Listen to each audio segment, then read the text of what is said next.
우리 정부가 세계무역기구 협상에서 개발도상국 특혜를 주장하지 않기로 결정한 이후 농민들은 지위 포기 방침 철회를 요구하고 있습니다. 반면 31일 농업-농촌 전문 민간 연구기관인 GSNJ에 따르면 새 WTO 협상이 시작되고 선진국으로서 의무를 이행하는 시점은 빨라야 6년 뒤라고 언급했습니다.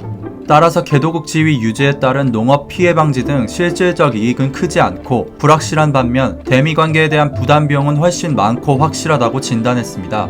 이 같은 관련 기관들의 발표에도 우리 농민들의 반응은 여전히 차갑습니다.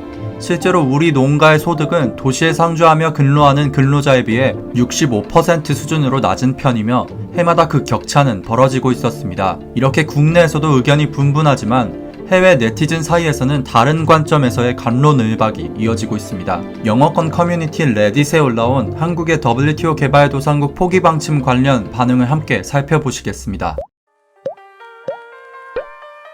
확실히 한국의 도시들은 토론토보다 더 현대적이지만 농촌 사람들의 경우 엄청나게 가난해. 뭐? 우리는 농업물류 조사를 하기 위해 한국의 시골에 갔었는데 우리가 그들의 시골 인프라가 얼마나 발달했는지에 대해 놀랐던 것이 있다면 더럽고 작은 마을들에도 반짝이는 길과 인터넷이 있었다는 거야. 그들의 농촌 지역은 G7 국가들이나 서유럽 이외의 지역에서 가장 발전된 지역 중 하나였어. 이건 2000년대 초반의 얘기지. 그 이후로 더 나빠졌다는 얘기라면 말도 안 돼. 한국이 세계에서 12번째로 많은 GDP를 가지고 있다는 것을 고려하면 개발도상국으로 취급받는다는 것은 다소 우스꽝스러운 일이야. 한국이 개발도상국으로 여겨진다는 말은 들어본 적이 없어. 그들은 기본적으로 작은 일본이라 할 수 있지. 한국은 오랜 기간 동안 북한보다 가난했었어. Fact check. 전후 북한과의 GDP 비교를 봤을 때 70년대 중반까지만 그랬습니다. 개도국들은 언제 개발을 중단하는 거야? 그들의 1인당 GDP가 어느 정도 문턱에 도달했을 때? 경제 성장률과 관련이 있어. Fact check. 실제로는 선진국과 개도국을 정확하게 구분짓는 일관된 기준은 존재하지 않습니다. 통상적으로 기대수명, 문맹률, 소득 수준 등이 주요한 기준에 속하는 것으로 알려져 있습니다.